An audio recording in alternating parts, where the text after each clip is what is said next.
நேர்களே, முதலமைச்சர் பிரதமருக்கு வைத்த கோரிக்கையை நாம பார்த்தோம்.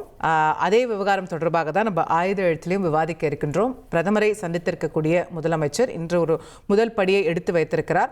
மத்திய மாநில உறவுகள் அப்படிங்கிறது இந்த ஆட்சியில் எத்தகையதாக இருக்கும், என்ன மாதிரியான அணுகுமுறையை கையாள்வாங்க அப்படிங்கிற நிறைய கேள்விகளோடு இன்றைய நிகழ்ச்சியில் இணைந்திருக்கின்றோம். நம்மோடு காங்கிரஸ் கட்சியின் சார்பில் திரு இதயத்துல்லா அவர்கள் இணைந்திருக்கின்றார்கள். அதே போல அரசியல் விமர்சகர் திரு நந்தகுமார் அவர்களும் இணைகின்றார்.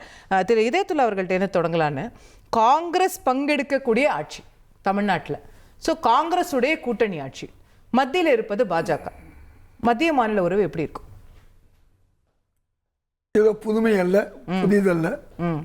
இந்தியாவிலே பல மாநிலங்களில் காங்கிரஸ் முதல்வராக இருந்து ஆட்சி நடந்து கொண்டிருக்கிறது. பிரதமராக மோடி அவர்களும் இருந்திருக்கிறார்கள். அதே மாதிரி கூட்டணி ஆட்சி பல மாநிலங்களில் காங்கிரஸோடு இணைந்து ஜார்க்கண்ட் போன்ற மாநிலங்களில் நடந்து கொண்டிருக்கிறது. அங்கெல்லாம் முறையாக ஆட்சிகள் நடந்து கொண்டிருக்கிறது. அதே போன்றுதான் தமிழகத்திலும் இப்பொழுது தவேகா கட்சியுடன் காங்கிரஸ் கூட்டணி, காங்கிரஸ் விசிக, ஐயுஎம்எல் எல்லாம் இருக்காங்க. அதனால் இதில் ஒரு பெரிய வித்தியாசம் இருக்காது. தமிழகத்துடைய உரிமைகளை கேட்பது ஒரு முதல் மந்திரிக்கு கடமை. எப்படி முன்னாள் முதல்வர் மாண்புமிகு ஸ்டாலின் அவர்கள் இந்த தங்களுடைய கோரிக்கைகளை அப்பொழுது நம்முடைய பிரதமர் மோடி அவர்களை சந்திப்பது, தமிழகத்தில் பிரதமர் மோடி வந்தால் அவருக்கு வரவேற்பு கொடுப்பது, சந்திப்பது, விமான நிலையத்தில் வரவேற்பது என்றெல்லாம் எப்படி இதற்கு முன்பு நடந்ததோ அதே செய்கை தான். ஒன்றும் ஆட்சிகள் என்பது எப்போதுமே ஒரே மாதிரி தான் இருக்கும். காட்சிகள் வேணால் மாறலாம், முதல்வர் மாறலாம், பிரதமர் மாறலாம், எது எவ்வாறாக இருந்தாலும் தமிழகத்துடைய உரிமையை கேட்க வேண்டிய கடமை ஒவ்வொரு முதல்வர்களுக்கும் உண்டு. அந்த அடிப்படையில் தான் நேற்று காங்கிரஸ் கட்சியினுடைய முதல்வராக பதவியேற்ற திரு சதீஷன் மாண்புமிகு சதீஷன் அவர்கள் போய் சந்திச்சு வந்திருக்காரு. மம்தா பானர்ஜி அவர்கள் எவ்வளவு எதிராக இருந்தால் கூட பிரதமரை சந்திக்க வேண்டிய கடமை இருக்கிறது. ஏனென்றால் நம்முடைய வரியுடைய பெரும்பாலான பகுதியை அவர்கள் பெறுகிறார்கள். இப்போ கஸ்டம்ஸ், ஜிஎஸ்டி, அதே மாதிரி சென்ட்ரல் எக்ஸைஸ், இப்படி பல்வேறு நிதிகள் மட்டுமல்ல, டோல் தமிழ்நாட்டில் இருந்து நமக்கு கிட்டத்தட்ட உதாரணமாக ஒரு 1,00,000 கோடி போச்சுன்னா நமக்கு வர வேண்டியது ஒரு பாதியாவது வரணும். ஆனால் நமக்கு வருவது வெறும் ஒரு 25 விழுக்காட்டிலிருந்து 30 விழுக்காடு தான் வருது. நமக்கு பாஜக ஆளக்கூடிய மாநிலங்களில் 1.5 மடங்கு 2 மடங்குலாம் கிடைக்குது. அதை கேட்கறது நம்ம கடமை. முன்னாள் முதல்வர்கள் நாம் தமிழ்நாட்டில் யாரெல்லாம் இருந்தார்களோ கேட்டார்கள், அது கிடைக்கலைங்கிறது திரு ஓபிஎஸ் அவர்களும் வருத்தப்பட்டு பேசியிருக்கிறாரு. அதிமுக இருக்கிற காலத்தில் இபிஎஸும் பேசியிருக்காரு. முன்னாள் முதல்வர் மாண்புமிகு ஸ்டாலின் அவர்களும் இதை பேசியிருக்காரு. அதே மாதிரி இன்றைக்கு கேட்பதற்கு போயிருக்காரு. என்ன நடக்கும் என்பது நம்ம பொறுத்திருந்தா பார்க்கணும். ஓகே, கேட்போம். நான் திரு நந்தகுமார் அவர்கிட்ட கொண்டு போக நினைக்கிறது, இது ஒரு பிரதமருடைய உரையாடலை தொடங்கும் போதே சிஎம் வெளியிட்டிருக்கக்கூடிய அறிக்கையிலிருந்து நம்ம பார்க்கும்போது, முதல்ல அவர் ஆணைமங்கலம் செப்பேடுகள் எல்லாம் கொண்டு வந்திருக்கிறீங்க, அதுக்கு நன்றின்னு தொடங்குறார். அதுக்கப்புறம் தன்னுடைய கோரிக்கைகளை வைக்கிறார். அப்போ ஒரு மோதல் போக்கு இல்லாம ஒரு ஆரோக்கியமான போக்கை முன்னெடுக்கிறாங்க, ஒரு ஃப்ரெண்ட், ஒரு நல்லுறவை பேணுறாங்க அப்படின்ற ரீதியில பார்க்குறீங்களா? கட்டாயமா இது நான் ஏற்கனவே பல இடத்துல சொல்லிக்கிட்டு இருந்த மாதிரி, மத்திக்கும் மாநிலத்துக்கும் ஒரு சுமூகமான உறவு இருந்தாதான் மாநில மக்களுக்கு நன்மை பயக்கும். அவங்கள எதிராளியா பார்த்துக்கிட்டு சண்டை போட்டுக்கிட்டு நீயா நானெல்லாம் சண்டை போட வேண்டிய அவசியம் கிடையாது. இப்ப இன்னைக்கு கூட பாருங்க, தமிழ் தாய் வாழ்த்துக்காக போய் அவர் கோரிக்கை வச்சிருக்காரு. உடனே என்ன சொல்லுவாங்கன்னா, பாருங்க நாங்களா இருந்தோம்னா இந்நேரம் இறங்கி எவ்வளவு சண்டை போட்டிருப்போம் தெரியுமா, இவர் போய் அங்க தேவையில்லாம ரெக்வெஸ்ட் பண்ணிட்டு இருக்காருங்கன்னு கம்பு சுத்துவாங்க. ஆனா இதே அவர்கள் முன்னாடி ஐயா ஸ்டாலின் அவர்கள் முதலமைச்சர் இருக்கும் போதே ஹைகோர்ட் ஜட்ஜ் அப்பாயின்மெண்ட் போதும் சரி, இப்ப இருக்கக்கூடிய கவர்னர் பதவியேற்பு விழா போதும் தமிழ் தாய் வாழ்த்து கடைசியா தான் பாடப்பட்டது. அப்பெல்லாம் அவர் அங்கேயே இருக்காரு. இத ஐயா வைகோ அவர்களே மேற்கோள் காட்டி சுட்டு காமிச்செல்லாம் பேசியிருக்காரு. அப்போ இந்த இடத்துல நம்ம எல்லாருமே இன்னைக்கு தமிழக மக்கள் எதிர்பார்த்துக்கிட்டு இருக்குது, மத்திய அரசாங்கத்துக்கூட உங்களுக்கு சுமூக உறவு வேணுமே ஒழிய பகைமை வேண்டியது இல்ல. உரிமைக்காக போராடுறது வேற, பகைமை பாராட்டி போராடுறதுங்கிறது வேற. உங்களுக்கு டெல்லிக்கும் தமிழகத்துக்கும் சுமூக அரசாங்கம் பகைமை பாராட்டினாங்கன்னு நினைக்கிறீங்க? ஆமா, எதை எடுத்தாலும் இப்ப நீங்க அவங்களுடைய தேர்தல் பிரச்சாரமே என்ன இருந்துச்சு அசோகா, டெல்லிக்கும் தமிழ்நாட்டுக்கும் தான் சண்டை. டெல்லிக்கும் தமிழ்நாட்டுக்கும் தான் சண்டை. நான் பல இடத்துல சொன்னேன், டெல்லிக்கும் தமிழ்நாட்டுக்கு என்ன சண்டை? அப்ப நீங்க டெல்லியில இருக்கும் போது பூரா எத்தனை அவலங்கள் நடந்துச்சு, அதையெல்லாம் எதிர்த்து நீங்க அன்னைக்கெல்லாம் ஏன் டெல்லி எதிர்த்து போராடல? நீங்க ஆட்சியில இருக்கும் போது டெல்லி வந்து உங்களுக்கு ரொம்ப முக்கியம், பதவியில இருக்கும் போது. அதே வந்து நீங்க எதிர்கட்சியா இருந்தீங்கன்னாக்கா, இல்ல நீங்க ஆளுங்கட்சியா நீங்க பொலிட்டிக்கல் மைலேஜ் எடுக்கணுங்கிறதுக்காக, ஆன்டி பிஜேபி ஓட்டு ஹார்வெஸ்ட் பண்ணுங்கிறதுக்காக மட்டுமே தேவையில்லாம மத்திய அரசாங்கத்துக்கு தமிழகத்தினுடைய பகைமையை உணர்ச்சி பல இடங்கள்ல தேவையில்லாம உண்டு பண்ணுனாங்க. இப்பயுமே வந்து விஜய் அவர்கள் உரிமையை தான் நிலைநாட்டுறாங்க. நீங்க போய் எங்களுக்கு தமிழ் தாய் பாலத்து முதல் பாடத்துக்கு கொடுங்க, இது ப்ராப்பர் அப்ரோச். அதை விட்டுட்டு நீங்க ரோட்ல இறங்கி சண்டை போடணுங்கிற அவசியம் இல்ல. அதை வந்து ஏன் வந்து ஸ்டாலின் அவர்கள் முதலமைச்சராக இருந்த போது அதை ஏன் செய்யல? அப்படி செய்யணுங்கிற மாதிரி நீங்க சொன்னாங்கன்னா ஏன் ஐயா ஸ்டாலின் செய்யல? இப்போ இந்த இடத்துல நம்ம இன்னைக்கு போகும்போது மத்திய மாநில அரசு உறவு ரொம்ப முக்கியம். அடுத்தது இதனாலேயே இன்னைக்கு தமிழகத்துக்கு வர வேண்டிய பல பெரிய முதலீடுகள், தொழில் சார்ந்த முதலீடுகள் நமக்கு தவறி போயிருக்கு. அப்ப அந்த முதலீடுகள் வந்தா தான் நமக்கு வந்து வேலை வாய்ப்புகள் அதிகமாகும். வேலை வாய்ப்புகள் அதிகமாச்சுன்னா தான் பொருளாதார சுழற்சி நல்லா இருக்கும், மக்களுடைய வாழ்வாதாரம் மேலோங்கி போகும். பாருங்க, இன்னைக்கு அந்த டிஆர்டிஓ டிஃபென்ஸ்க்கு தேவையா இருக்கக்கூடியதையும் ரெக்வெஸ்ட் பண்ணி கேட்டிருக்காரு. இப்போ அது வந்துச்சுன்னா நமக்கு இன்னும் வந்து பாத்தீங்கன்னா இந்த டிஃபென்ஸ் கார்டர்ல இன்னும் எம்ப்ளாய்மெண்ட் ஆப்பர்ச்சுனிட்டி அதிகமா இருக்கும், மேனுஃபேக்சரிங்க்கு இன்னும் பெரிய அளவுக்கு ஆப்பர்ச்சுனிட்டிஸ் கிடைக்கும். அதே மாதிரி நம்மளுடைய இன்ஃப்ராஸ்ட்ரக்சர்னுடைய ப்ராஜெக்ட் டெவலப்மெண்ட் பத்தியும் அவங்க வந்து அங்க கேக்குறாங்க. அதே மாதிரி இப்ப நம்ம இது பாருங்க, இப்ப இந்த ஃபிஷர்மேனுக்கு உண்டான அதையும் கேக்குறாங்க. இப்ப 58 பேர் வந்து ஸ்ரீலங்கால பிரிசண்டா இருக்காங்க. போட்டு வந்து ஒரு 250 போட்டுக்கு மேல சீஸ் பண்ணிருக்காங்க. இப்போ மத்திய அரசாங்கத்துல வந்து பேசுவோம். திரு பிரகாஷ் அவர்கள்ட்ட கொண்டு போக நினைக்கிறேன். ஒரு மோதல் போக்கு கடைபிடிச்சு என்ன சாதிச்சாங்க முந்தைய ஆட்சியில? டெல்லி வர்சஸ் தமிழ்நாடுலாம் சொல்லி என்ன பயன் கண்டாங்க? இவர் பாருங்க வித்தியாசமான போக்கு எடுக்கிறாரு, ஆரோக்கியமான அரசியலை முன்னெடுக்கிறாருன்றார்.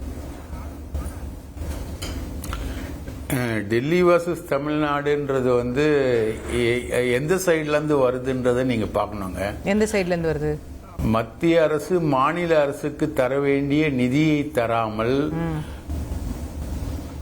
மத்திய அரசு மாநில அரசுக்கு இடைஞ்சலாக இருக்கும் பொழுது நீங்க வந்து ஐயோ அடிக்கிறாங்களே அப்படின்னு ஒரு குரல் எழுப்புனா அது கூட மத்திய அரசுக்கு எதிரான செயலாயிடுமாங்க. ஐயோ அடிக்கிறாங்களே, விஜயும் குரல் எழுப்புறாருல்ல, விஜயும் இப்ப தமிழ் தாய் வாழ்த்த நாங்க முதல்ல பாடணுங்கன்னு கோரிக்கை வச்சுதான் வந்திருக்கிறாரு. ஆனா the way you do itங்கிறது தான் வித்தியாசம். அந்த வே யூ டூ இட்ன்றது டிஃப்ரெண்டா இருக்கலாங்க. சில பேர் வந்து கனிவா சொல்லுவாங்க, சில பேர் வந்து போராட்ட நடைமுறையில சொல்லுவாங்க. அமித்ஷா வந்து விஜய பார்க்கல, கேளுங்க, இன்னைக்கு அமித்ஷா விஜய வந்து பார்க்கல, எனக்கு வேற அப்பாயின்மெண்ட் இருக்குன்னு சொல்லியிருக்காரு. இத வந்து அவமானமா எடுத்துக்கலாம், எனக்கு வேற அப்பாயின்மெண்ட் இருக்குன்றத வந்து அவமானமா எடுத்துக்கலாம். இல்லனா ஒரு காங்கிரஸ் இன்டேக் மினிஸ்ட்ரியில இருக்கக்கூடிய ஒரு முதல்வரை வந்து பிஜேபி மதிக்கக்கூடிய விதமாவும் நம்ம எடுத்துக்கலாம், எப்படி வேணா நம்ம எடுத்துக்கலாம்.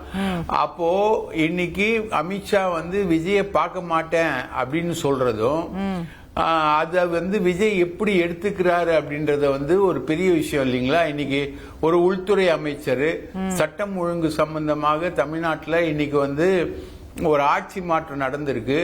போதை கலாச்சாரத்துக்கு எதிராக, சட்டம் ஒழுங்கு பிரச்சனைக்கு எதிராக, தொடரும் கொலைகளுக்கு எதிராக ஒரு மக்களுடைய மேண்டேட்டை வாங்கிட்டு வந்த ஒரு சீஃப் மினிஸ்டர் தமிழ்நாட்டுக்குள்ள வந்து பல விஷயங்களை எஸ்டாப்ளிஷ் பண்ண ட்ரை பண்றாரு.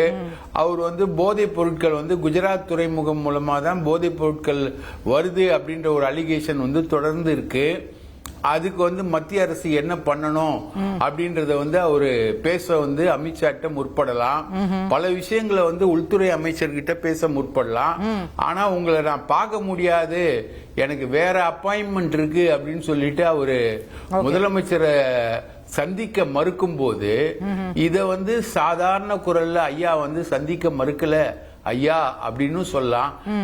தமிழ்நாட்டு குரலை வந்து புறக்கணிச்சிட்டாரு அவர் வந்து. இப்ப அமித்ஷா வந்து அதிமுக தலைவர்கள் பல தலைவர்களை வந்து பாக்குறாரு, பேசுறாரு, எல்லாத்தையும் பண்றாரு. எடப்பாடிய 10 தடவை பாக்குறாரு. இல்ல மத்திய அரசு புறக்கணிக்கணும்னு நினைச்சிருந்தா மோடி சந்திச்சிருக்க வேணாம், நிர்மலா சீதாராமன் சந்திச்சிருக்க வேணாம். உங்களுக்கு ஏன் அமித்ஷா மட்டும் கண்ணுக்கு தெரியறாரு? ஏன்னா அவரை மட்டும்தான் இப்போ சொல்ல முடியும். இல்லைங்க, மோடி சந்திச்சிருக்க வேணாம், நிர்மலா சீதாராமன் சந்திச்சிருக்க வேணாம். ஆனா அமித்ஷா கிட்டயும் அப்பாயின்மெண்ட் வாங்கிட்டு தானே போனாரு. அமித்ஷாவை நமக்கு தெரியாதுல்ல, வந்து தமிழக முதல்வருக்கு நமக்கு தெரியாது அது இல்ல இருந்தது. அந்த ப்ரோக்ராம்ல சார் விஜயோட திட்டமா இருந்திருக்கலாம். அவர் அங்க பேசிட்டாரா இல்ல சார்? விஜய் வந்து நம்ம இன்னாரெல்லாம் பார்க்கணும்னு பிளான் போட்டு போயிருக்கலாம். அஃப்கோர்ஸ் சிஎமோட ஆஃபீஸில் அது இருந்திருக்கலாம். ஆனால் அது அங்கே பேசிட்டாங்களா, கோஆர்டினேட் பண்ணிட்டாங்களா, டைம் வாங்கிட்டாங்களா, அது நமக்கு தெரியாதுல்ல. அங்கே பேசிட்டாரு, கோஆர்டினேட் பண்ணிட்டாரு, அப்பாயின்மெண்ட் கொடுத்துட்டாரு. அதுதான், அதனாலதான் வந்து கடைசி நேரத்தில் கேன்சல் பண்ணிட்டாரா? புறப்படும் போதே கடைசி நேரத்துல எனக்கு வேற வேலை இருக்கு, நீ கிளம்புன்ட்டாரு. சரி, அதாவது இந்த ஆட்டிடியூட் என்னன்னா, ஒரு காங்கிரஸ் இன்டேக் மினிஸ்ட்ரிய ஹெட் பண்ணக்கூடிய சிஎம்முக்கு கொடுக்கக்கூடிய மரியாதை தான் அது. கேப்போம். அத வந்து நீங்க முக்கல்ல சொல்லலாம், முனகல்ல சொல்லலாம், கத்தி சொல்லலாம், எப்படி வேணா சொல்லலாம். தமிழ்நாட்டோட சட்டம் ஒழுங்கு வந்து மத்த எல்லாத்தை விட மிக முக்கியமான ஒரு விஷயம். கேப்போம். ஏன் மேடம் அமித்ஷா பார்க்கல? ஃபர்ஸ்ட் சொல்லிக்கிறேன், முன்னாடி பேசின 2 பேரும் ஓரளவுக்கு இது புரோட்டோகால் நல்லபடியாக ஒரு தமிழ்நாட்டின் புதிய முதலமைச்சர், மிகவும் முற்றிலும் புதிய முதலமைச்சர் பிரதமர் அவர்களுக்கு இன்னைக்கு இன்ஃபேக்ட் மோடிஜி வந்து மே 26 12 வருஷம் கம்ப்ளீட் பண்றாரு பிரைம் மினிஸ்டரா. ஸோ அதுக்கு தான் பூங்கொத்து கொடுத்து 2-in-1 மீட்டிங்கா தன்னுடைய மீட்டிங்கை இன்னைக்கு அவர் ஸ்கெட்யூல் பண்ணதுக்கு 2014 சந்திப்புக்கு அப்புறம் மே 26 இல்ல 2014 விஜய் அவர்கள் வந்து கங்க்ராச்சுலேட் பண்ணாரு. அந்த போட்டோ கூட இங்க இருக்கு. Can I show? 14ல அவர் பிரதமரான அப்புறம் பார்த்தாரா? இங்க பாருங்க, பிரதமராதுக்கு முன்னாடி பார்த்தாரு. 12 இயர்ஸ் கழிச்சு இப்போ பார்த்திருக்காங்க. see this is the photo. அதான் கோயம்புத்தூர்ல வச்சு பார்த்தது அந்த போட்டோவா தான் இருக்கும். So May 26 here for campaign அப்போ பார்த்தாரு. அதுக்கு அப்புறம் இப்போ 12 வருஷம் கழிச்சு மே 26ங்க பிரதமர் மோடி அவர்கள் நம் நாட்டின் பிரதமராக முதன்முறையாக பதவியேற்ற தினம். எக்ஸாக்டா 12 இயர்ஸ் முடிஞ்சிருக்கு. இன்னைக்கு வந்து விஜய் அவர்கள் புதிய முதலமைச்சராக போய் அனுபவசாலி பிரதமரை சந்தித்திருக்கிறார்.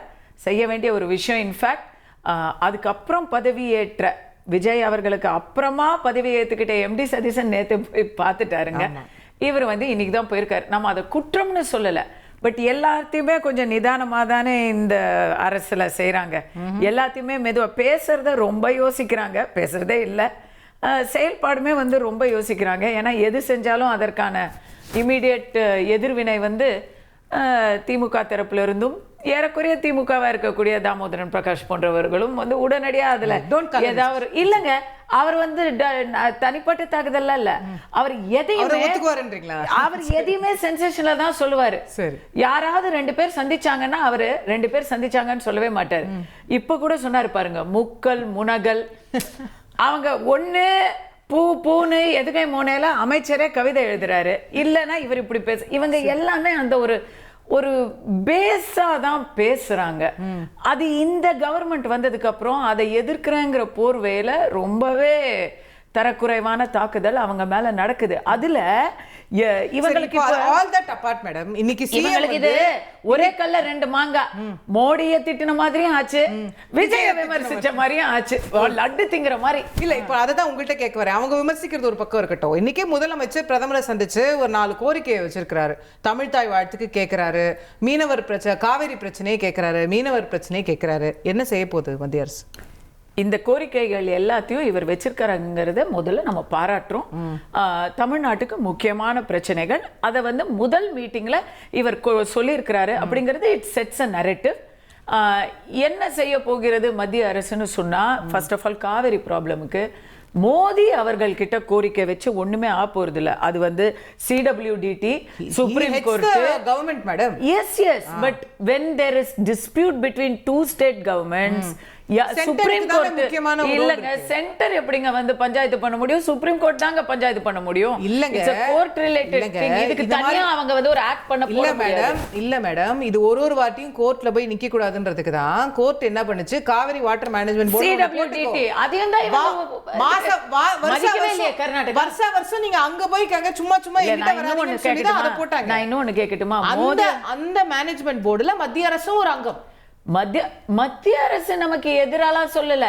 நீங்க பாஜக கட்சியை வேணா சொல்லுங்க, கர்நாடகாவில் கர்நாடகாவுக்கு ஆதரவா சொல்றாங்க, தமிழ்நாட்டுக்கு ஆதரவா சொல்றாங்க. இதுக்கு எங்க தான் முடிவுன்னு வேணா நீங்க கேட்கலாமே ஒழிய வேற எதுவுமே நீங்க இதுல இன்னும் ஓப்பனா சொல்றதுன்னா, இந்த பிரச்சனை தீரணும்னா நீங்க பாஜக கட்சியை சேர்ந்த பிரதமர் மோடி அவர்கள் கிட்ட கோரிக்கை வச்சிங்க, அது புரோட்டோகால், அது ஓகே. பட் அதை விட அங்க டெல்லி வரைக்கும் போய் அங்க கேட்டதை இங்கேயே அப்படியே கூப்பிட்டு 2 மினிஸ்டர்ஸ் இருக்காங்கல்ல, அவங்க கையில கொடுத்துருக்கலாமே. இந்த பாருங்கப்பா, உங்க ஆட்கள் தான் இருக்கிறாங்க, காங்கிரஸ் மினிஸ்டர். நாளைக்கு சோனியா காந்தியை சந்திக்க போறாரு, அவரு அங்கேயே கொடுத்துருக்கலாமே. ராகுல் காந்தி அவர்கள் வந்தார் இல்ல பதவி ஏற்புக்கு, அன்னைக்கே கொடுத்திருக்கலாமே. இவ்வளவு ஏன் நீங்க காங்கிரஸ் மினிஸ்டர் 2 கொடுத்தாச்சு, இதுக்கு மேல அவங்க எப்படி நோ சொல்லுவாங்க? குடுக்குறியா இல்ல இந்த மினிஸ்டர்? ஏன்னா இப்ப 4 எம்எல்ஏ வேற உங்க பக்கம் வந்திருக்காங்க. இன்னும் 4 மாசத்துல அந்த 4 எம்எல்ஏ வந்து தாவேகா எம்எல்ஏ ஆவறதுக்கான சாத்தியக்கூறுகள் வெளிச்சமாக இருக்கும் பொழுது நீங்க அப்படி சொல்லலாமே. மினிஸ்டர் இந்த 2 மினிஸ்டர் தான் இப்போ உங்களுக்கு அமைச்சர் பதவி நிலைக்க வேண்டும் என்றால் தண்ணியை திறந்து விட சொல்லுங்க, மேகதாத்து அணையை நிறுத்த சொல்லுங்க. அமித்ஷாவை பத்தி கேட்டீங்க, அமித்ஷா அவர்கள் பார்க்கல. ஐயா எனக்கு தெரியல, உங்களுக்கு தந்தியில ஏதாவது நியூஸ் இருந்ததா? இன்னைக்கு யாரை எந்த ஆர்டர்ல பார்க்க போறாங்கன்னு ஏதாவது இருந்ததா? ஏன்னா நான் பார்த்த வரைக்கும் சோனியா ராகுலையும் இன்றே சந்திக்கிறாருன்னு பார்த்தேன். இல்ல இந்த ட்ரிப்ல பாக்குறாருன்ற மாதிரி நமக்கு டைம் வந்து till we go there நமக்கு டைம். பார்டர் செக்யூரிட்டியும் இன்ஃபில்ட்ரேஷனையும் ரொம்ப சீரியஸான ப்ராப்ளம் 2 நாளா வந்து ஹோம் மினிஸ்டர் பாத்துக்கிட்டு இருக்கிறாருங்கிறத நம்ம நியூஸ்ல பாக்குறோம். அதுல ஏதாவது ஸ்பில் ஓவர் ஆயிருக்கலாம். ஒரு உள்துறை அமைச்சருக்கு வந்து எத்தனையோ இது வந்து ஒரு மரியாதை நிமித்தமான சந்திப்பாக இருக்க போகிறது. இவங்க 2 பேரும் சேர்ந்து ஹோம் மினிஸ்ட்ரிக்கான விஷயங்களை பேசுறதுக்கான வாய்ப்பே இல்லை. இருக்கலாம், நமக்கு எப்படி தெரியும்? அவர் சொன்னாரு அப்படி இருக்க கூடாதுன்றாங்க. எவ்வளவு விஷயங்கள்ல கோஆர்டினேஷன் தேவைப்படலாம். அப்படி இருக்க கூடாதுன்னு நம்ம நினைக்கணும். தமிழ்நாட்டில் இருக்கக்கூடிய எந்த விஷயமும் உள்துறை அமைச்சரத்துக்கு அச்சுறுத்தலான விஷயமா இருக்க கூடாது. அந்த மாதிரி விஷயங்கள் இருக்கக்கூடாது. சீரான ஒரு இடமா இருக்கணும் தமிழ்நாடுன்னு தான் நம்ம நினைக்கிறோம். கண்டிப்பா இந்த ஒரு வாரத்துல வந்து ரொம்ப தவறான விஷயங்கள் நடந்துகிட்டு இருக்கு. அதுக்கான கேள்விகளை நம்ம எழுப்பிக்கிட்டு இருக்கோம். பட் அத வந்து அமித்ஷா அவர்கள் நேரடியா வந்து பேச போறாருன்னு நான் நினைக்கல. சரி, பார்க்கலன்னு சொல்றதுக்கு ஒரு உள்துறை நீங்க சொல்றது தாங்க. மோடி அவர்கள் சந்திச்சிருக்காங்க, ஃபைனான்ஸ் மினிஸ்டர் நிர்மலா மேடம் சந்திச்சிருக்காங்க, உள்துறை அமைச்சர் வந்து இவர் சொல்ற மாதிரி நான் பார்க்க மாட்டேன் போ அப்படிலாம். ஃபர்ஸ்ட் ஆஃப் ஆல் ஒருத்தர் பிடிக்கலன்னா கூட நான் பார்க்க மாட்டேன் போ அப்படின்னு சொல்றதுக்குலாம் முடியாதுங்க.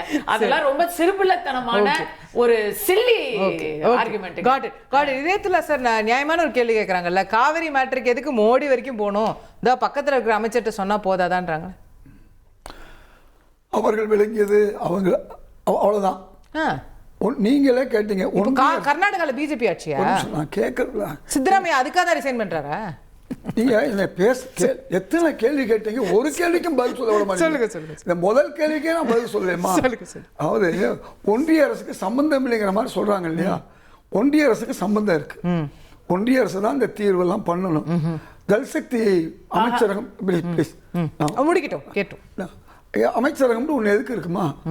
ஒன்றிய அரசு தான் 2 மாநிலங்களுக்கு பிரச்சனை இருந்தால் அவங்க தான் தீர்வு காணணும். அது நீண்ட கால தீர்வு காணப்படாமல் தீர்வு காணப்பட்டு 2018 உங்களுக்கு நானே சொல்லிடுறேன். 2018 வந்து உச்சநீதிமன்றம் வழங்கிய தீர்ப்பு தற்போது அமல்படுத்தப்பட்டு வருகிறது. காவிரி நடுவர்மன்றம் அனுமதித்த திட்டங்களின் பட்டியல் மேகதாட்டியிடம் பெறவில்லை. அதை ஒன்றிய அரசு ஏற்கனவே சொல்லியிருக்கு. நாங்கள் எந்த அனுமதி கொடுக்குறேன்னு சொல்லியிருக்கு. ஆமாம், சரிதானா? அப்படி இருக்கும் பொழுது ஒன்றிய அரசு சம்பந்தம் இல்லைன்னு சொல்ல முடியாது. சம்பந்தம் இல்லைன்றது விஷயம் இல்லை. நானே சொன்னேன், காவிரி வாட்டர் மேனேஜ்மெண்ட் போர்டில் ஒன்றிய அரசு பிரதிநிதியும் இருப்பாங்க, மாநில அரசு பிரதிநிதியும் இருப்பாங்க, கர்நாடகா பிரதிநிதி, பாண்டிச்சேரி பிரதிநிதி வரைக்கும் இருப்பாங்க. அதுல மாற்று கருத்து இல்லை. மோடி அவர்களை கேட்கறத விட சித்தராமையா அவர்களை கேட்கறது தான் ரொம்ப கரெக்ட். நாளைக்குல இருந்து சித்தராமையா கிடையாது. உண்மையா ஒன்னா வரும். சொன்னதுக்கு நான் சொல்ல வர்றேன், ஒன்றிய அரசுக்கு சம்பந்தம் உண்டு. ஒன்றிய அரசு தீர்ப்பாளர் உங்களுக்கு எனக்கு தகராறு, மேடம் வந்து நடுவில் இருக்காங்க வச்சுக்கோங்களேன். நீங்க தகராறு பண்றவரே நீங்க ஓகே விட்டுறேன்னு சொல்லிட்டீங்கன்னா மேடம் போக வேண்டிய அவசியமே இல்லையே. 3-4 கேள்வி கேட்டீங்க, ஒன்னும் சொல்லிட்டேன். எல்லாம் ஒரே கேள்விதான். அதான் டிசைனா கேட்கிறேன் நான். 2வது கர்நாடக அரசு. கர்நாடகத்தில் எந்த அரசு இருந்தாலும், அது பாஜகவா இருக்கட்டும் காங்கிரஸா இருந்தாலும், இன்னைக்கு காலையில் எங்க தமிழ்நாடு காங்கிரஸ் கமிட்டியுடைய தலைவர் எந்த வகையிலும் நாங்கள் எதிர்ப்போம், அது காங்கிரஸாக இருந்தாலும் எந்த கட்சியாக இருந்தாலும் எதிர்ப்போம்ட்டாரு. அதனால தமிழ்நாட்டில் இருக்கக்கூடிய நாம் அனைவரும் ஒன்றிணைந்து தான் அதுக்கு போராடிக்கிட்டே இருக்கோம். அதுல வந்து சார் உங்க கெட்ட நேரம் இன்னைக்கு 2 இடத்துலயும் காங்கிரஸ் ஆட்சி இருக்கு, வேற வழி இல்லை, நீங்க தான் பதில் சொல்லி ஆகணும் காவிரி பிரச்சனையில. தாவேக்காரன் கோச்சுக்கிறாங்க உங்க மேல. என்னாச்சு? ஏமா காங்கிரஸ் ஆட்சியிலமா இங்க இருக்கு, காங்கிரஸ் அங்கம் வகிக்கும் ஆட்சி. சொல்லுங்க, அப்படி சொல்லுங்கம்மா. ஏன்னா நீங்க தாவேக்கா விட்டுறாதீங்க. இல்ல சார், அப்ப உங்களுக்கு இன்ட்ரெஸ்ட் 2 கவர்மெண்ட்லயும் இருக்குல்ல. நீங்க நினைச்சா, ராகுல் காந்தி நினைச்சா 2 சீஃப் மினிஸ்டரையும் கூப்பிட்டு என்னப்பா பஞ்சாயத்து தமிழ்நாட்டுக்கு தண்ணி வேணும்ப்பா திறந்து விடுங்கன்னு சொல்ல முடியாதா? நான் தான் சொல்லலாம். இப்போ நான் வந்து பேச வந்தேன்னா என்னை விட அதிக நேரம் நீங்க தான் என்ன கேள்வி கேட்டிருக்கீங்க. குறுக்கீடு இதுக்கடையில பக்கத்துல கஸ்தூரி அம்மா ஒண்ணுமே சொல்லல. ஐயோ நான் ஒண்ணும் சொல்லல. நீங்க ஒண்ணும் சொல்லல. இருக்கிறதே ஒரு பிரச்சனை தான். நான் சொல்லணும்னா இன்னும் நிறைய சொல்லுவேன். என்ன கேள்வி கேட்டீங்க, நான் 2 நிமிஷம் சொல்லுங்க. அதனால நாங்க காங்கிரஸ்காரர்களை பொறுத்தவரை தமிழ்நாட்டின் பக்கம் நிற்கிறோம், தமிழ்நாட்டுக்காக தான் நிற்போம். தமிழ்நாட்டில் இருக்கிற எல்லா கட்சிகளுமே இந்த கர்நாடக விஷயத்துல இருக்குது. நான் முதல்ல சொன்னது அனுமதியே கிடையாது. அது யார் பூஜை போடுறேன்னா அவங்க வந்து மிரட்டலாம். இது ஏற்கனவே ஷட்டர் மிரட்டினது, எடியூரப்பா மிரட்டினது, எல்லாரும் மிரட்டிட்டு இருந்தது. எங்கே போனாங்க தெரியுமா? எடியூரப்பா ஷட்டர்லாம் மேகதாட்டு இடத்துக்கே போனாங்க. அங்கே போய் நின்று என்னென்னவோலாம் காமிச்சாங்க. கே சிவகுமாரும் போயிருக்காங்க. அதான் சொல்ல வர்றேன். அப்போ யார் போய் எங்கே நின்றாலும் சரி, ஒன்றிய அரசு அதுக்கு எந்த அனுமதியும் கொடுக்கல, முடிஞ்சு போச்சு. 2வது காவிரி நீர் எவ்வளவு கொடுக்கணும் என்னங்கிறத நீங்க சொன்ன வாட்டர் மேனேஜ்மெண்ட் போர்டு நேற்று 2 நாளைக்கு முன்ன கூடியிருக்கு. எவ்வளவு கொடுக்கணுங்கிறத அளவு பார்த்து கொடுப்போம். அதனால அவங்க சொன்னதை உங்க அரசு கேட்கணும். கர்நாடகால அதான் பிரச்சனை. கேட்கலைங்கிற பட்சத்துல 2 விஷயம் இருக்கு. தமிழக அரசு போராடும், நம்ம கட்சி அலைஸ் வச்சு போராடும். அங்கே போய் சோனியா காந்தி அவர்களை பார்க்க போறாங்க நாளைக்கு. நம்முடைய மாண்பு முதல்வர் போறாரு. அதே மாதிரி சோனியா காந்தி தலையிடுவாரா? ஒரு நிமிஷம் அம்மா, அவர்கிட்ட போய் சொல்ல வேண்டிய கட்டம் அவசியம் இருந்து அப்படி ஒரு சூழல் வரும்பொழுது நான் உண்மையா சொல்லிட்டு வர்றேன். அப்படி ஒரு கட்டம் வந்து தமிழ்நாட்டுக்கு கொடுக்கலைங்கிற கட்டம் வந்த பிறகு நிச்சயமாக அங்கே போய் முறையிடலாம். அதுக்கு நாளைக்கு ஒரு வார்த்தை சொல்லிட்டு வரலாம். இது நம்ம 2 பேரும் பேச முடியாது. நம்ம எப்படி உங்களுக்கு உள்துறை அமைச்சரை பார்க்கறதெல்லாம் ஒன்றும் அவமானம் கிடையாது. ஏற்கனவே இந்த பாராளுமன்ற உறுப்பினர்கள் அத்தனை பேரும் திமுகவுடைய பாராளுமன்றங்கள் பல நாள் தவம் இருந்து கேட்டு கூட ஒரு நாள் பார்க்க முடியல. இதெல்லாம் ஏற்கனவே அதுக்காண்டி எவ்வளவு பெரிய நடந்துச்சு. அதனால பார்க்கலைங்கிறக்காண்டி திமுகவுக்கு அவமானமா? அது வேணா அமித்ஷாவுக்கு அவமானமா இருக்கலாம். ஒரு மக்களுடைய பிரதிநிதிகளை பார்க்கலைன்னா யாருக்கும் அவமானம் வரும்? மக்கள் பிரதிநிதிகளை வந்து ஒரு அமைச்சரா இருக்கிறவர் பார்க்கலைன்னா யாருக்கும் அந்த மக்களை நீங்க லீவ் கொடுத்தீங்க அர்த்தம். தமிழ் மக்கள் நான் சொல்லி முடிச்சுக்கிறேன். அதனால அது அமித்ஷாவுக்கு தெரிய வேண்டிய விஷயம். இல்ல, எனக்கு 2 கேள்வி இருக்கு. ஃபர்ஸ்ட் கேள்வி, இத்தனை வருஷத்துல காவிரி பிரச்சனை இன்னைக்கு நேத்து இல்லைல்ல, இத்தனை வருஷத்துல ஒன்றிய அரசுன்னு அப்பப்போ ஒன்றியத்தை பேசிக்க இருக்கிறாரு. அந்த மத்திய அரசுல யூபிஏ கவர்மெண்ட் இருக்கும் பொழுது இவங்கெல்லாம் அதுல வந்து அங்கம் வகிக்கும் போது அவர் அந்த கன்சிஸ்டன்ட்டா தான் சொல்றாரு. இல்ல மேடம், இல்ல அதுதான் சொல்றேன். அவர் அந்த கன்சிஸ்டன்ட்டா தான் சொல்றாரு. மத்திய அரசு என்னைக்குமே மேகதாதுவா அனுமதி கொடுக்கல. உங்க அரசு கொடுக்கல, அவங்க அரசு கொடுக்கல. கொடுக்க முடியாதுங்க. அவ்வளவுதான், கொடுக்க முடியாது. எக்ஸாக்ட்லி அவரும் அதுதான் சொல்றாரு. இந்த மத்திய அரசு கொடுக்கல. அப்ப நீங்க சொல்லுங்க, கொடுக்க முடியாதுங்கறத சொல்லுங்க. அது கொடுக்கல, அவங்க வந்து ஏதோ ஒரு சதி செய்றாங்க அப்படிலாம் இல்லையே. அப்படி சொல்லல மேடம். அவர் ஜெனுவினா தான் மன்மோகன் சிங் அரசும் கொடுக்க முடியாது. இல்ல அவர் இப்ப இருக்கிற மத்திய அரசாங்கம் கொடுக்கல. நீங்க கேள்வி மேல கேள்வி கேளுங்க. ஆனா உங்களோட கேள்வி ஞானமும் விஷய ஞானமும் இருக்கணும். சரி. இல்ல இப்ப அடுத்தது 2வது கேள்வி. கடைசியா ஒண்ணு சொன்னாரு பாருங்க. இவங்க என்ன சொன்னீங்க? அமித்ஷா சந்திக்கிறது வந்து அமித்ஷாவுக்கு வேணா அவமானமா இருக்கலாம். ஏன்னா மக்கள் பிரதிநிதியை வந்து நீங்க புறக்கணிச்சீங்கன்னா அவமானம் தான். அப்போ இவங்கெல்லாம் 5 வருஷமா இப்பதானே தவக்கல இருக்கிறாங்க. 5 வருஷமா உட்கார்ந்து கோபேக் மோடி, கோபேக் அமித்ஷா சொன்னீங்களே, அதுக்கு பேரு என்ன? அதுக்கு பேரு தமிழ் உரிமைகளை, தமிழ் மக்களுடைய நிதியை நீங்க சதி பண்ணிருக்கீங்க. மக்கள் பிரதிநிதியை அவங்கள நீங்க கோபேக் சொல்லுவீங்க. அதுக்கு வந்து அவமரியாதை இல்ல. இன்னைக்கு அகஸ்மாட்டா நடக்கிறது தான் அவமரியாதை. கோயம்புத்தூருக்கும் மதுரைக்கு நீங்க மெட்ரோ கொடுக்கல ஏம்ஸ்னு சொல்லி 10 வருஷமா ஏமாத்திட்டு இருக்கீங்க. 2016ல அறிவிச்சு 10 வருஷமா எய்ம்ஸ் ஏமாத்திட்டு இருக்கீங்க. ஒரே காங்கிரஸ் பேசலாமாங்க சார்? நீங்க ஏமாத்துறத பத்தி கேளுங்க. அவங்க பேசுவாங்க. தமிழ்நாட்டுல 100 ரூபாய் வாங்கிட்டு 25 பைசா பதவிக்காக நீங்க என்ன பண்ணிருக்கீங்க? ஒரே தான் பேசுது. நாங்க 40 ல 50 பைசா கொடுக்கிறோம்.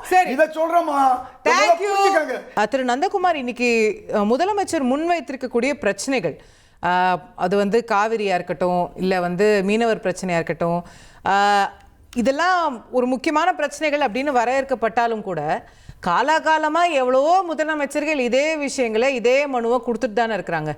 அதே மனு திருப்பி ஜெராக்ஸ், அதே மனு திருப்பி கொடுக்கப்பட்டிருக்குன்னு ஒரு பார்வை வராதா? இப்போ அதுல தீர்வை நோக்கிய பயணம் எங்க இருக்குன்னு நினைக்கிறீங்க? இல்ல இப்ப இதுல வந்து இன்னைக்கு காவேரி டிஸ்பியூட் வந்து வாட்டர் ரிலீஸ்க்காக இல்ல. இது வந்து கர்நாடகா அரசு வந்து டிபிஆர் வந்து சப்மிட் பண்றாங்க. ஆமா, அந்த மேகதாதுனுடைய டிபிஆர் சப்மிஷனை வந்து அவங்க அக்செப்ட் பண்ணக்கூடாதுங்கிறது தான் கிளைம். வாட்டர் ரிலீஸ் எவ்வளவு டிஎம்சிங்கிறது இங்க கிளைம் இல்ல. சோ அப்ப இது வந்து யாருக்கு இருக்குன்னா, இப்ப மேடம் கஸ்தூரி சொன்னாங்க, சிடபிள்யூடிடி சொன்னாங்க. சிடபிள்யூடிடி வந்து 2018 டிசால்வ் செய்யப்பட்டு இது வந்து சிடபிள்யூஎம்ஏவா இருக்குது இப்போ. சோ இது வந்து இப்ப இந்த டிபிஆர் அப்ரூவ் பண்ற ரைட்ஸ் யார்கிட்ட இருக்குன்னா, சென்ட்ரல் வாட்டர் கமிஷன் கட்டியும் சிடபிள்யூஎம்ஏ கட்டியும் இருக்கு. இது ரெண்டும் வந்து இன்னைக்கு மினிஸ்டர் ஆஃப் ஜல்சக்திக்கு கீழே வருது. அப்ப இது வந்து இன்னைக்கு ஜல்சக்தி மினிஸ்டர் தான் பார்க்கணுமானா கட்டாயம் அவரையும் பார்க்கணும். இருந்தாலும் ஒரு ஹோல் ஹெட் ஆஃப் த கண்ட்ரிங்கும் போது ஐயா மோடி அவர்கள்ட்ட வந்து ஒரு ரெப்ரசன்டேஷன் கொடுக்கும் போது அவருடைய பார்வைக்கு போக வேண்டியது ரொம்ப ரொம்ப கட்டாயம். இது வெறும் மினிஸ்ட்ரி லெவல்ல மட்டும் பேசி முடிக்கக்கூடிய விஷயங்கள் இல்ல. பிரைம் மினிஸ்டர் லெவல் வரைக்கும் அதை கொண்டு போறதுதான் வந்து ஒரு சீஃப் மினிஸ்டருடைய தார்மீக கடமை. அதை செவனே செஞ்சிருக்காரு. அதை நம்ம பாராட்டுறோம். ரெண்டாவது வந்து பாத்தீங்கன்னா, இப்ப நீங்க கச்சத்தீவை மீட்டு கொடுங்கன்னு சொல்லி எதை வார்த்தையாவது இருந்துச்சுன்னா, நீங்க சொல்றது வந்து அதே பொலிட்டிக்கல் டிராமா, அதே சேம் ஜெராக்ஸ் காப்பி இவரும் கொண்டு போய் சைன் பண்ணி கொடுக்கறாருன்னு சொல்லலாம். அது இதுல இல்ல. ஏன்னா இந்த கச்சத்தீவை இப்ப எந்த அளவுக்கு வந்து இவங்க தீர்மானம் போட்டு இந்த தீர்மானத்தை மட்டும் அடுக்கி வச்சீங்கன்னா, ராகுல் காந்தி அவர்கள் இந்த ஓட்சோரின்னு ஒரு ஹைட்டா ஒரு காமிச்சார் பாருங்க, அந்த மாதிரி இந்த கச்சத்தீவு ரெசல்யூஷன் மட்டும் அடுக்குனீங்கன்னா அவ்வளவு தூரம் வந்துடும். இப்போ அந்த மாதிரி இதை போகாம இன்னைக்கு அங்க ஒரு 58 தமிழர்கள் மீனவர்கள் அங்க வந்து பிரிசனர்ஸா இருக்காங்க, அதை மீட்டு கொடுங்க. ஒரு 258 போட்டுக்கு பக்கமா சீஸ் பண்ணிருக்காங்க, அதை ரிலீஸ் பண்ணி கொடுங்க போது ரொம்ப ப்ராக்ரெசிவா, ரொம்ப லாஜிக்கலா, ரொம்ப வந்து ஒரு நீங்க சொல்லக்கூடிய அந்த ரெக்வெஸ்ட கூட மோடி ஐயா அவர்கள் ஏத்துக்கக்கூடிய அளவுக்கு வந்து அவர் அங்க போய் புட் அப் பண்றாரு. அதே மாதிரி இங்க வந்து ஒரு சீஃப் மினிஸ்டர் போய் கோரிக்கை வைக்கிறதுன்றது ஓகே தான், அது வந்து ஆரோக்கியமான விஷயம் தான், எல்லாம் சரிதான். பட் இவர் கோரிக்கை வச்சதுனாலே நாளைக்கு எல்லா பிரச்சனையும் தீந்துற போதா, சரியாயிடுமா? இது ஒண்ணு மட்டுமே போதுமா? நிறைய கேள்வி இருக்குல்ல. இப்போ ஃபிஷர்மேன் இஷ்யூ வந்து வேற நாட்டோட நமக்கு இருக்கக்கூடிய பிரச்சனை, அது வந்து இந்த ஒரு கோரிக்கையினால தீர போறது இல்ல. Let us not assume that நாளைக்கு எல்லாமே சரியாயிட போகுதுன்னு நம்ம நினைக்க முடியாதுல்ல. இல்ல ஒண்ணு வந்து இன்னைக்கு இருக்கக்கூடிய பாரதிய ஜனதா அரசாங்கம் வந்ததுக்கு அப்புறம் பாத்தீங்கன்னா, முதல்ல எல்லாம் வந்து மீனவர்கள் வந்து சுட்டு படுகொலை செய்யப்பட்டார்கள்னு பெரிய அளவுக்கு நியூஸ் வந்துகிட்டே இருக்கும். பட் இப்ப இந்த ஆட்சியில வந்து பாத்தீங்கன்னா அந்த மாதிரி எனக்கு தெரிஞ்சு 1-2 இன்சிடென்ட் தான் நடந்திருக்கு. சோ பெரும்பான்மையான அளவுக்கு வந்து அந்த மீனவர்கள் சுட்டுக் கொல்லப்படுறது வந்து தடுக்கப்பட்டிருக்குது. பட் இருந்தாலும் இன்னைக்கு அந்த மீனவர்கள் கைது செய்யப்படுறது, அதுக்கு வந்து ஒரு இன்டர்நேஷனல் பார்டர், இது நம்ம தமிழ்நாடு அரசாங்கம் போய் அந்த இடத்துல நம்ம ஒண்ணும் அந்த இன்டர்நேஷனல் பார்டர் இதுதான் டிமார்கேட் பண்ண முடியாது. அது வந்து ஒரு மத்திய அரசாங்கம் தான் அந்த வந்து பார்டர் டிமார்கேஷன் பண்ணணும். அதுக்கு வந்து சென்ட்ரல் கவர்மெண்ட்னுடைய ரோல். ஏன்னா இப்ப நம்ம போய் ஒரு ஸ்டேட் கவர்மெண்டா நம்ம போய் அதுல அத்தாரிட்டியே கிடையாது இன்டர்நேஷனல் வாட்டர் பவுண்டரிஸை வந்து டிரா பண்றதுக்கு. அது வந்து சென்ட்ரல் கவர்மெண்ட் தான் complete full and full authority. அது அவங்க அண்டை நாடான ஸ்ரீலங்கா கூட அவங்க சென்ட்ரல் கவர்மெண்ட் தான் அதை நெகோசியேட் பண்ணி அதையெல்லாம் ப்ராப்பரா டிஃபைன் பண்ணணும். அதுக்கு உண்டான ரெப்ரசன்டேஷனை as a chief minister இவர் வைக்கலாம் தாராளமா. சோ அப்ப அதெல்லாம் போய் இவர் ரெப்ரசன்ட் பண்றது வந்து ஒரு ரொம்ப ரொம்ப இம்பார்ட்டன்ட் ரெப்ரசன்டேஷன் இன்னைக்கு ஐயா விஜய் அவர்கள் போய் அங்க கொடுத்திருக்கிறது. இது வந்து ஒரு ஆக்கப்பூர்வமான அரசியல். அதே மாதிரி இன்னைக்கு மத்திய அரசாங்கத்திலேயும் அது பார்க்கும்போது இன்னைக்கு அமித்ஷாவுடைய அப்பாயின்மெண்ட் கேன்சல்டுன்னு சொல்லப்படுது. ஆனா நம்ம போய் செக் பண்ணும் போது அமித்ஷா அந்த மாதிரி எந்த இடத்துலயுமே வந்து அப்பாயின்மெண்ட்டை கொடுத்துட்டு கேன்சல் பண்ணதா தகவல்கள் இல்ல. அவங்க வந்து ஸ்லாட் கேட்டிருக்காங்க, அந்த ஸ்லாட் வந்து ஃபைனலைஸ் ஆகல. அவருடைய அட்மினிஸ்ட்ரேட்டிவ் பிரியாரிட்டிஸ்னால வந்து அவரால கொடுக்க முடியலங்கிறதா ரிப்போர்ட்டே ஒழிய அமித்ஷா அப்பாயின்மெண்ட் கொடுத்துட்டு விஜய பார்க்காம கேன்சல் பண்ணிட்டாருன்னு இப்ப ஐயா பிரகாஷ் சொன்ன மாதிரி எல்லாம் அந்த மாதிரி எல்லாம் எந்த நிகழ்வும் இல்ல. ஓகே நான் திரு பிரகாஷ் அவர்கள்ட்ட கொண்டு போற நினைக்கிறேன். சார், இப்போ ஒரு காங்கிரஸை அமைச்சரவையில் வைத்துக்கொண்டு ஏன் விடுதலை சிறுத்தைகள், கம்யூனிஸ்ட் போன்ற எல்லாரும் பாஜக எதிர்க்கக்கூடியவங்களெல்லாம் கூட வச்சுக்கிட்டு மத்திய அரசோட ஒரு சுமூகமான உறவை கொண்டு போறது, இல்லை மத்திய அரசுக்கிட்ட இருந்து விஷயத்தை வாங்குறது, நிதியோ மற்ற விஷயங்களோ, இது எந்த அளவுக்கு சவாலா இருக்க போது அடுத்த 5 ஆண்டுகள்னு ஒரு கேள்வி இருக்குல்ல. இப்போ வந்து காங்கிரஸ் வந்து இந்த வைஸ் சான்சலர் விஷயத்துல ஒன்று சொல்றாங்க, கூட்டணி கட்சி ஒன்று சொல்றாங்க. ஸோ இந்த மாதிரி நிறைய சில முரண்கள் இப்பயே வெளியே வரத பார்க்கிறோம். இதுல சென்ட்ரல் ரிலேஷன்ஷிப்பை மெயின்டைன் பண்ணணும் அப்படின்னும் போது இது வந்து வைஸ் சான்சலர் விஷயத்துல மேடம் ஒரு விஸ்வநாதன் சொல்றது வந்து கிட்டத்தட்ட வந்து இந்த அதிகாரத்தை வந்து கவர்னருக்கே கொடுத்துடலாம் அப்படின்னு சொல்றாங்க. அது வந்து திமுக அரசு உச்சநீதிமன்றம் வரைக்கும் போய் போராடி பெற்ற உரிமை. சான்சலர்ஸ் டிசைட் பண்றது முதல்வர்ன்ற உரிமையை வந்து போராடி பெற்ற உரிமை. அதை வந்து இப்போ அவர் சொல்லும் போது அதை எதிர்த்து வந்து விடுதலை சிறுத்தைகள் கட்சியுடைய பொதுச் செயலாளர் ரவிக்குமார் வந்து சொல்லிருக்காங்கன்னு நினைக்கிறேன். இது வந்து கம்யூனிஸ்டும் சொல்லியிருக்காங்க இல்லைங்களா. போத் நீங்க எடுத்தீங்கன்னா மத்திய காங்கிரஸா இருந்தாலும் சரி, பாஜகவாக இருந்தாலும் சரி, இந்த தேசிய கட்சிகள் வந்து தமிழகத்தோட நலன்களுக்கு எதிரானதா தான் இதுவரைக்கும் இயங்கிக்கிட்டு இருக்கு, இதுவரைக்கும் நடந்துகிட்டு இருக்கு. இப்போ அவர் மெமராண்டம் கொடுக்கறதுனால மட்டும் எல்லாத்தையும் பார்த்துருவாரு, அவர் ஆரோக்கியமான மெமராண்டம் கொடுத்துட்டாரு, அதனால இறைவன் அருள் புரிந்துருவார்லாம் கிடையாது மேடம். மக்கள் சக்தி வந்து பாஜகவுக்கு எதிராக திரண்டு நிக்குது தமிழ்நாட்டில். பாஜக வந்து ஒரு சிங்கிள் எம்எல்ஏ சீட்டு கூட ஜெயிக்கிறது ரொம்ப கஷ்டம்ன்ற அளவுக்கு பாஜகவுக்கு எதிரான எதிர்ப்பு அலை என்பது தமிழகத்தில் இருக்கு. அடுத்து வரக்கூடிய பாராளுமன்ற தேர்தலை வந்து பாஜக சந்திக்கணும். அதுக்கு அவங்க என்ன அலைன்மெண்ட்டுக்கு போவாங்க அப்படின்றதான் ஒரு விஷயம் இங்க இருக்கு. சோ அதெல்லாம் வந்து மக்கள் எதிர்ப்பு அலை தான் வந்து மத்திய அரசை இயங்க வைக்கும், இறங்க வைக்கும், பேச வைக்கும். இப்போ தொகுதி மறுசீரமைப்பு வந்து ஸ்டாலின் தலைமையிலான அரசாங்கம் வந்து பாராளுமன்றத்திலேயே அதை டிஃபீட் பண்ற அளவுக்கு அதோட ஸ்ட்ரெங்க் என்பது வந்து ஆர்கனைஸ் ஆகி தேர்ட் ஃப்ரண்ட் இந்திய அளவில் இருந்தது. அந்த மாதிரி ஒரு ஒற்றுமை தான் செயல்பட வைக்குமே தவிர இன்டர்நேஷனல் பார்டர்ஸ் எல்லாம் வந்து இவங்க போயெல்லாம் மார்க் பண்ண முடியாது மேடம். ஆல்ரெடி இன்டர்நேஷனல் வாட்டர்ஸ்ன்றது எக்ஸிஸ்டன்ஸ். அத வந்து புதுசாலாம் போயிட்டு யாரும் வரையறை பண்ண முடியாது. இல்ல அப்படி சொல்லவும் இல்ல. கச்சத்தீவையே அப்படி அவர் கேட்கவும் இல்ல. இல்ல கச்சத்தீவையே நம்ம ஏன் கொடுத்தோம் அப்படின்னும் பொழுது நம்ம அந்தமான் நிக்கோபார் பக்கத்துல ஒரு பெரிய வாட்டர் இதுவை வந்து நம்ம வந்து வாங்குறோம் இந்திரா காந்தி தலைமையில. அதை வாங்கும் போதுதான் இதை கன்னியாகுமரிக்கு தெற்கே, அந்த மாதிரி கன்னியாகுமரிக்கு தெற்கே நிறைய விஷயங்கள் அதுக்குள்ள இருக்கு. பல லட்சம் சதுர கிலோமீட்டர் நம்ம வாங்கிட்டு சில நூறு, நீங்க சொல்ற பிரகாஷ் சொல்றது உண்மை, பிரகாஷ் சொல்வது உண்மை, சில நூறு கிலோமீட்டர் சதுர கிலோமீட்டர் தான் நம்ம விட்டு கொடுத்தோம். ஆனால் லட்சக்கணக்கான சதுர கிலோமீட்டர் இந்திரா காந்தி வாங்கிட்டாங்க. Okay, you are correct. இதெல்லாம் தெரியாம இன்டர்நேஷனல் வாட்டர்ஸ் பத்திலாம் பேசினா எந்த வகையில நியாயம்னு எனக்கு தெரியல மேடம். சோ இதெல்லாம் வந்து மக்களுடைய போராட்டங்கள் மூலமா தான் இதை வந்து நம்ம தீர்மானிக்க முடியும். மக்களுடைய எழுச்சி தான், தமிழக மக்களுடைய எழுச்சி தான் தீர்மானிக்கும். தமிழகத்தின் செல்லக்கூடியவர் காங்கிரஸ் அமைச்சரவையிலிருந்து முதலமைச்சருக்கு அவரை வந்து முதலமைச்சருக்கு சவால்கள் அதிகமா இல்ல இது ஈஸியா இருக்க போதா இந்த 5 வருஷம்? ஏன்னா கூட இருக்கிறது காங்கிரஸ், மத்தியில இருக்கிறது பாஜக. அந்த டைனமிக்ஸ் எப்படி ஒர்க் ஆகும்ன்றத கேள்வியா? கண்டிப்பா கண்டிப்பா கண்டிப்பா சவால்கள் மிக மிக அதிகம். அவர் வந்து பாஜக எதிர்ப்பை வெளிப்படையா பேசணும். ஒரே ஒரு இடத்துல பாஜகன்னு பேசக்கூடாது, கொள்கை எதிரி பாஜகன்னு ஒதுங்க கூடாது, இல்ல பாஜகவோட இன்டைரக்டா வச்சு சமரசம் எல்லாம் பேசக்கூடாது. பாஜக எதிர்ப்புல மிக தெளிவான திட்டங்களோட விஜய் வரலனா பாஜக அரசு வந்து தமிழக அரசை ஏமாத்தும். ஓ, இந்த இணக்கமா போனாலும் வேலைக்காகாது, கடுமையா எதிர்க்கணும்ன்றீங்க? வேலைக்காகாது. ஓ, மோதணும், பவரை காட்டணும், ஜெயிக்கணும். அது மூலமா தான் நம்ம வெற்றி பெற முடியும். என்ன சார் பவர் காட்டுறீங்க? தான் ஜெயிக்கணும். அதுங்க ஒரு விஷயத்தை உண்மையை புரிந்து இங்க கேட்டேன் சார். அதாவது எப்ப நமக்கு எதிராக இருக்காங்களோ அப்பதான் நாம் எதிராக இருக்கணும். இப்ப ஒரு முதல்வராகி போயிருக்கார் சொல்லி ஒரு செகண்ட், முதல்வராயிருக்கு போயிருக்காருமா, போய் கேட்கிறாரு. அந்த உதவிகள் கேட்கிற உதவிகளோ உரிமைகளோ கொடுக்கப்பட்டால் அவங்களோட சண்டை போடுங்கிற அவசியம் இல்லை. இது பிற மாநில காங்கிரஸா இருந்தாலும். ஒரே ஒரு வரலாறு சொல்றேன். அதாவது வால்மீகி ராமாயணத்துக்கும் கம்பராமாயணத்துக்குள்ள வித்தியாசம் சொல்றேன். அங்கே தசரதனே ராமனுக்கு சொல்றாரு, நீ படைக்கலன்கள் அதிகமா பெருக்கணும், அதிகமா வசூலா உருவாக்கணும், இப்ப ஜிஎஸ்டி மாதிரி உருவாக்கணும் சொல்றாரு. அதே இங்க வசிட்டர் என்ன செய்றாரு, தசரதனை பேச விடாம வசிட்டர் சொல்றாரு, என்ன சொல்றாருன்னா, யாரோடும் பகை கொள்ளலன் என்றபின் போர் ஒடுங்கும் புகழ் ஒடுங்காதுங்கிறாரு. இது கம்பன் வார்த்தை.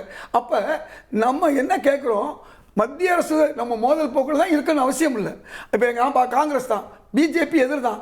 நமக்கு தமிழ்நாட்டுக்கு கிடைக்க வேண்டிய விஷயங்கள் அவர்கள் தருகிறார்கள் என்று சொன்னா நாம ஏன் சண்டை போடணும்? எப்ப சண்டை போடணும்? ஒரு மொழி விஷயத்துல எதிராக இருந்தாலும் நீங்க காங்கிரஸ்காரரா சொல்லுங்க, மத்திய அரசு பாஜக தமிழ்நாட்டுக்கு எல்லாமே கொடுத்துட்டு இருக்கா இது வரைக்கும்? இதுவரையும் கொடுக்கல. இப்ப இவர் கேட்க போறாரு. அதான் அவர் சொல்றாரு. அவங்க கொடுக்க மாட்டாங்க பாஸ், நீங்க சண்டை போட்டு தான் வாங்கணும்னு சொல்றாரு. எந்த முதல்வரும் நம்ம முதல்வரோட வெண்கொடையோட போய் நின்றார். எங்க? நம்முடைய விமான நிலையத்தில் பிரதமர் வேலை இருக்கு. அதே முதல்வர் நம்முடைய பிரதமருக்கு பல கூட்டங்களை கூட்டியிருக்காரு. திரு ராஜ்நாத் சிங்கை வரவேற்று புக்கெல்லாம் வெளியிட்டு இருக்காரு. அப்ப இதெல்லாம் என்ன மோதல் போக்கா? அதாவது தெரிஞ்சுக்கணும், எங்கே மோதணுமோ அங்கே மோதணும். மோதல் வேற, காதல் வேற. காதலோட மோதல்னாலும் இன்னும் தப்பு இல்லை, ஊடலோடு கூடல்மாங்க. அதனால உண்மைகளை புரிஞ்சுக்கணுமா? ஏன் சண்டை போடணும்? முதல் நாளே போய் சண்டை போடணும். பிஜேபிக்கு காங்கிரஸுக்கு எல்லாம் காதல் வரும்னு நான் எதிர்பார்க்கவே இல்லைமா. இதெல்லாம் புதுசு புதுசா திமுக அதிமுக தான் வந்து அடிப்படை என்னன்னா தமிழக மக்களுடைய உரிமையை பாதுகாக்கணும், தமிழ் மக்களுடைய நிதியை கேட்கணும், அதை அவங்க கொடுக்க வைக்கணும்.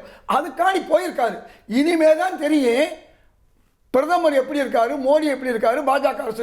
இன்னைக்கே இப்ப போய் யாரை பாக்குறாரு? முடிஞ்சா குடியரசுத் தலைவர் பாக்குறாரு. அதே மாதிரி திருமதி சோனியா காந்தி, ராகுல் காந்தியை பாக்குறாரு. அதே மாதிரி அவர் திட்டமிட்டு இருக்கார். அவர் பார்க்கணும், அப்பாயின்மெண்ட்லாம் வாங்குறாரு. அதையும் நான் உங்களுக்கு சொல்றேன்.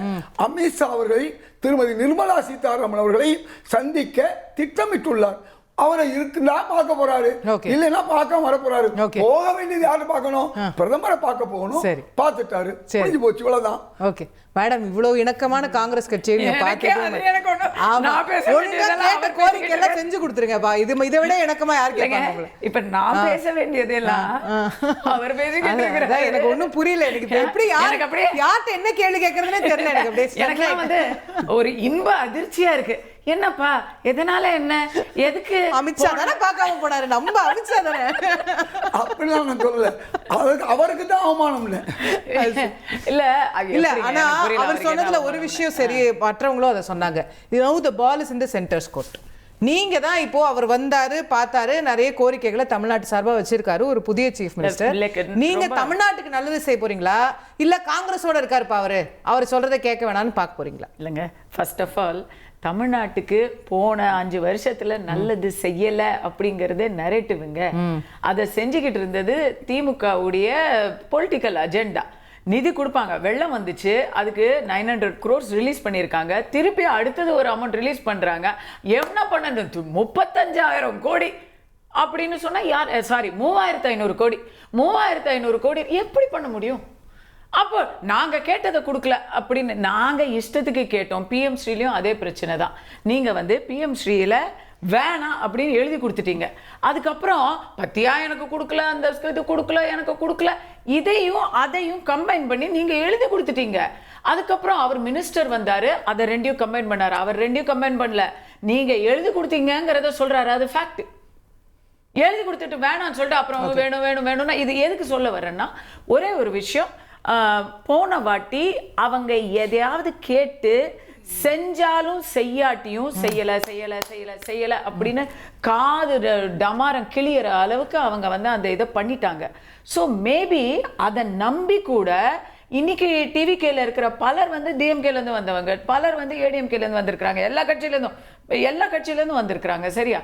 அவங்க என்ன சொல்றாரு? இன்னைக்கு விஜய் அவர்கள் சும்மா சொல்லக்கூடாது, ஸ்டாலின் அவர்களே போய் சந்திச்சவர், எதிர்கட்சிக்காரங்க எல்லாரையுமே சந்திச்சவர்.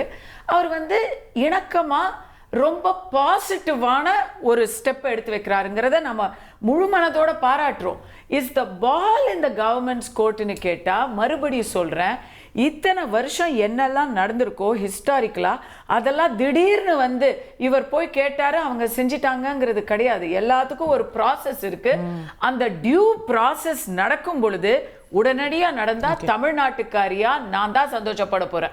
இன்னைக்கு தமிழ்தாய் வாழ்த்து நடக்குமான்றதுதான். தமிழ்தாய் வாழ்த்து கேட்கிறேன். தமிழ்தாய் வாழ்த்து கேட்டதை நான் ஒரு விளக்கம் கொடுக்க விரும்புறேன். தமிழ்தாய் வாழ்த்த முதல்ல பாடணும்னு அவர் கேட்கல. அவர் கேட்டுக்கிறது இல்ல, அவர் ரொம்ப கேர்ஃபுல்லா வேர்ட் பண்ணிருக்காரு.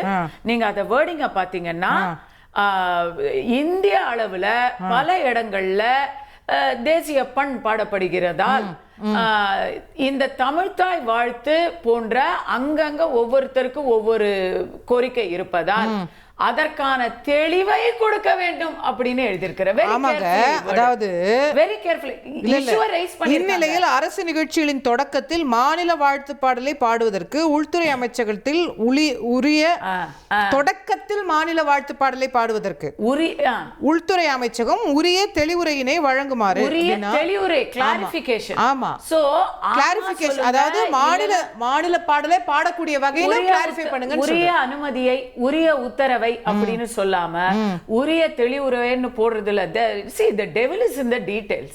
அவங்க வந்து நாங்க தமிழ் தாய் வாழ்த்து தான் பாடுவோம், இதுதான் எங்களுடைய நிலைப்பாடு அப்படின்னு சொல்லல. நீங்க பார்த்து ஏதாவது ஒண்ணு சொல்லுங்க. ஏன்னா தமிழ்நாடு மட்டும் இல்ல, வெஸ்ட் பெங்கால் இருக்கு, அஸ்ஸாம் இருக்கு, நம்மளுடைய சவுத் இந்தியா. அதனால தான் சொல்றேன். இப்போ நீங்க இவ்வளவு நாள் என்ன சொல்லிட்டு இருந்தீங்க? திமுக, ஆமா, திமுக எங்களோட சண்டை போடுது, டெல்லி வர்சஸ் தமிழ்நாடுன்னு சொல்லுது, இப்படி பேசுறாங்க அப்படி பேசுறாங்க. இப்போ இவர் கரெக்டா கேட்டிருக்காரு நீங்களே சொல்றீங்க, அப்ப செஞ்சு கொடுத்துருங்க. இல்லங்க, கேட்கறது கரெக்டா கேட்டிருக்காரு. தமிழ் பண்ண பொறுத்த வரைக்கும் எனக்கு தமிழ்நாடு மட்டும் அப்படின்னு நான் நினைச்சேன். ஒரு தமிழ்ச்சியா நான் இதை அப்ரோச் பண்ணேன்னா நான் தமிழ் தாய் வாழ்த்த முதல்ல பாடணும். எப்பவுமே ஜனகணமன தமிழ்நாடு கடைசி தமிழ்நாடு மட்டும்னு சொல்லல, தமிழ்நாடு ஃபர்ஸ்ட்னு சொல்றேன். S, Tamil Nadu first. தமிழ் தாய் வாழ்த்து ஃபர்ஸ்ட். அவர் நேஷனல் ஆந்தம் பாட மாட்டேன்னு எங்கேயும் சொல்லல. இல்ல இது அதனால வர ப்ராப்ளம் இல்ல, இது நேஷனல் ஆந்தம். இங்க பாருங்க, ஜனகணமன ஃபர்ஸ்ட் பாடணுங்கிறது இப்ப சமீபத்துல வந்த ஒரு விஷயம். எனக்கெல்லாம் வந்து அதுல எந்த மாற்று கருத்தும் கிடையாது. ஜனகணமனப்பா அப்படின்னு சொன்னா முடிஞ்சிருச்சு நிகழ்ச்சி அப்படிங்கிறது வந்து நாங்கெல்லாம் வளரும் போது அப்படிதான் பேசுவோம். லாஸ்டா பாடுவாங்க, ஜனகணமன பாட்டாங்கப்பா, முடிச்சிட்டாங்கப்பா, அப்படிதான் சொல்லுவோம். அப்படிதான் பழக்கம். ஒரே ஒரு இடத்துல சினிமா தியேட்டர்ல தான் ஜனகணமன ஃபர்ஸ்ட் பாடுவாங்க. ஏன்னா கடைசியில எல்லாரும் எழுந்து போயிடுவாங்க, காலை தூக்கி மேல வச்சிருப்பாங்க, அதுக்கு மரியாதை இருக்காதுங்கிறதுக்காக பாடுவாங்க. அப்பவுமே மரியாதை இல்லைன்னு சொல்லி அந்த எக்ஸ்பெரிமெண்ட்டே நிறுத்திட்டாங்க மேடம். இப்போ வந்து this is not the issue. The issue is where Vande Mataram will be sung. It is not about national anthem. It is about national song. National song இந்த வருஷம் கம்பல்சரியா பாடணும்னு சொல்லும் பொழுது is it second to a regional song or is it first to a regional songங்கிறது தான் இப்போ issue. இதுக்கு வந்து ஒரு சரியான தீர்வு தமிழ்நாடு ஃபர்ஸ்ட் நான் ஒத்துக்கிறேன். பட் தமிழ்நாடுக்கு எந்த அளவு முக்கியத்துவம் கொடுக்கறோமோ அதே போல கேரளம், கர்நாடகம், மகாராஷ்டிரா அவங்க ஸ்டேட் சாங் ஃபர்ஸ்ட் பாடிட்டு போட்டும். என்ன இல்லங்க, அது எல்லாரும் சொல்லணுங்க. you can't have each one having their own different idea because it will again be conflict. இல்லையா? இப்ப நாமளே போறோம், இன்னொரு இடத்துக்கு போறோம், அங்க வந்து அவங்க தமிழ் தேசிய பண்ண ஃபர்ஸ்ட் பாடிடுறாங்க. நம்ம இங்க வந்து தமிழ் ஏற்கனவே 2 லாங்குவேஜ் அப்படிங்கறதே நமக்கு இருக்கு. ஓகே, இதயத்துல நீங்க போன பகுதியிலே குறுக்கிட விரும்புனீங்க. குவெஸ்டின் வந்து நிறைய கோரிக்கைகளை வச்சிருக்கிறாரு. மத்திய அரசாங்கம் செய்யுமா செய்யலையா செய்யாதான்னு நிறைய கேள்விகள். திரு பிரகாஷ் சொன்னாரு போராடி தான் வாங்கணும், இவங்கெல்லாம் செய்ய மாட்டாங்கன்னு. இப்போ ஒரு கோரிக்கையை வச்சுட்டாரு, செஞ்சிட்டாங்கன்னா சந்தோஷம், சப்போஸ் செய்யலைன்னா செஞ்சா உங்க அணுகுமுறை எத்தகையதா இருக்கும்? செஞ்சா தமிழக மக்களுக்கு நல்லது, இந்த அரசுக்கு நல்லது. செய்யலைன்னு சொன்னா இந்த அரசு அமைதியா இருக்காது, நிச்சயமா எதிர்ப்பு கொடுக்கும், போராடும். இது இந்த அரசு இல்லை, அது எந்த ஒரு அரசாக இருந்தாலும் போராடத்தான் செய்யும். பாண்டிச்சேரியில் ஒரு சின்ன அரசு தான், அந்த அரசு கூட மத்திய அரசு எனக்கு அதை செய்யலை இதை செய்யலைன்னு அவர் இவ்வளவுக்கும் கூட்டணி அரசாக இருந்தாலும் கேட்குறாங்க. அதனால கேட்கத்தான் செய்வாங்க. அதனால ஒன்றிய அரசுக்கு அவர் கொடுக்குற வேண்டுகோளை அவர் எப்படி எடுத்துக்கிறாங்க, அவர் வந்து எந்த மோதல் போக்கோ எதிர்ப்போ அவர் இல்லை. முதல்ல அப்படி தான் இருக்க முடியும். அதற்கு பிறகு அவங்க இல்லை சரியாக இல்லைன்னு சொன்னால் நிச்சயமாக எதிர்ப்பு குரல் ஓங்கத்தான் செய்யும்.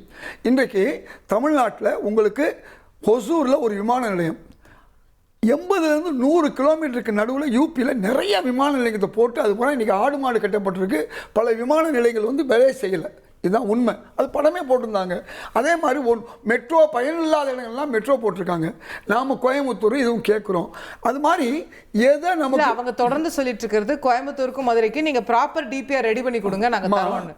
இப்போ உங்கள் அரசில் புதுசாக ரெடி பண்ணி கொடுங்க. நான் சொல்கிறது ப்ராப்பர் டிபிஆர் மட்டும் இல்லை, ப்ராப்பர் கலெக்ஷன் கிடையாது.